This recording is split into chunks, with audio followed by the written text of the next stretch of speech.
Les Mille et une nuits, traduit par Antoine Galland, tome 1er. Nuit 154. Sire, le barbier Babillard poursuivit ainsi l'histoire de son 5e frère. Après les cérémonies de nos noces, continua Alnaschar, je prendrai de la main d'un de mes gens, qui sera près de moi, une bourse de 500 pièces d'or que je donnerai aux coiffeuses, afin qu'elles me laissent seule avec mon épouse. Quand elles se seront retirées, ma femme se couchera la première.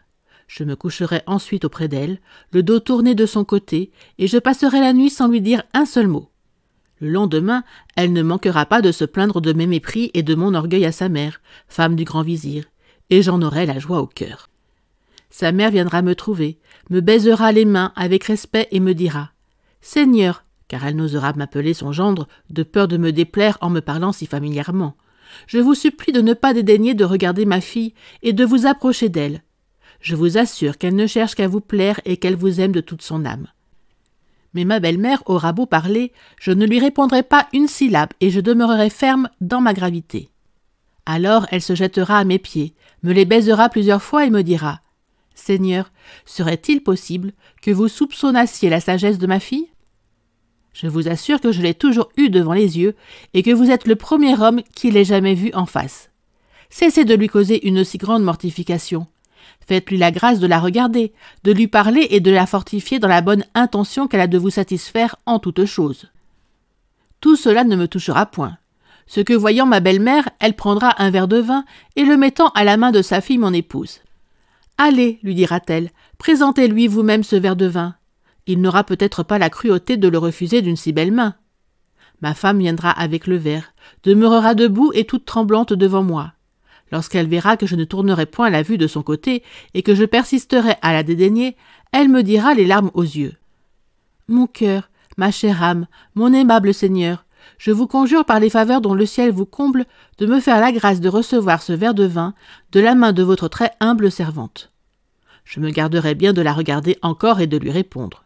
« Mon charmant époux, continuera-t-elle en redoublant ses pleurs et en m'approchant le verre de la bouche, je ne cesserai pas que je n'ai obtenu que vous buviez. » Alors, fatigué de ses prières, je lui lancerai un regard terrible et lui donnerai un bon soufflet sur la joue en la repoussant du pied si vigoureusement qu'elle ira tomber bien loin au-delà du sofa. Mon frère était tellement absorbé dans ses visions chimériques qu'il représenta l'action avec son pied comme si elle eût été réelle. Et par malheur, il en frappa si rudement son panier plein de verreries qu'il le jeta du haut de sa boutique dans la rue, de manière que toute la verrerie fut brisée en 1000 morceaux. Le tailleur, son voisin, qui avait ouï l'extravagance de son discours, fit un grand éclat de rire lorsqu'il vit tomber le panier. « Oh, que tu es indigne homme, dit-il à mon frère. Ne devrais-tu pas mourir de honte de maltraiter une jeune épouse qui ne t'a donné aucun sujet de te plaindre d'elle ? Il faut que tu sois bien brutal pour mépriser les pleurs et les charmes d'une si aimable personne.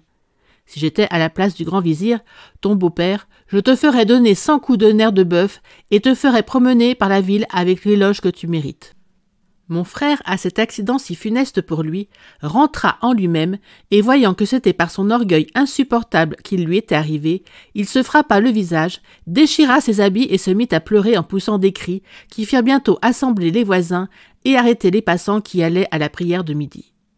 Comme c'était un vendredi, il y allait plus de monde que les autres jours. Les uns eurent pitié d'Alnaschar, et les autres ne firent que rire de son extravagance. Cependant, la vanité qu'il s'était mise en tête s'était dissipée avec son bien, et il pleurait encore son sort amèrement lorsqu'une dame de considération, montée sur une mule richement caparaçonnée, vint à passer par là. L'état où elle vit mon frère excita sa compassion. Elle demanda qui il était et ce qu'il avait à pleurer. On lui dit seulement que c'était un pauvre homme qui avait employé le peu d'argent qu'il possédait à l'achat d'un panier de verrerie, que ce panier était tombé et que toute la verrerie s'était cassée. Aussitôt, la dame se tourna du côté d'un eunuque qui l'accompagnait.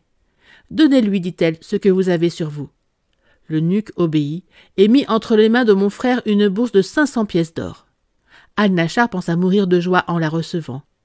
Il donna 1000 bénédictions à la dame et après avoir fermé sa boutique où sa présence n'était plus nécessaire, il s'en alla chez lui. Il faisait de profondes réflexions sur le grand bonheur qui venait de lui arriver lorsqu'il entendit frapper à sa porte. Avant que d'ouvrir, il demanda qui frappait, et ayant reconnu à la voix que c'était une femme, il ouvrit. « Mon fils, lui dit-elle, j'ai une grâce à vous demander. Voilà le temps de la prière. Je voudrais bien me laver pour être en état de la faire. Laissez-moi, s'il vous plaît, entrer chez vous et me donner un vase d'eau. » Mon frère envisagea cette femme et vit que c'était une personne déjà fort avancée en âge. Quoiqu'il ne la connût point, il ne laissa pas de lui accorder ce qu'elle demandait. Il lui donna un vase plein d'eau. Ensuite, il reprit sa place, et toujours occupé de sa dernière aventure, il mit son or dans une espèce de bourse longue et étroite, propre à porter à sa ceinture. La vieille, pendant ce temps-là, fit sa prière, et lorsqu'elle eut achevé, elle vint trouver mon frère, se prosterna 2 fois en frappant la terre de son front, comme si elle eût voulu prier Dieu. Puis, s'étant relevée, elle lui souhaita toutes sortes de biens. L'aurore, dont la clarté commençait à paraître, obligea Scheherazade à s'arrêter en cet endroit. La nuit suivante, elle reprit ainsi son discours, en faisant toujours parler le barbier. Merci d'avoir écouté cette vidéo.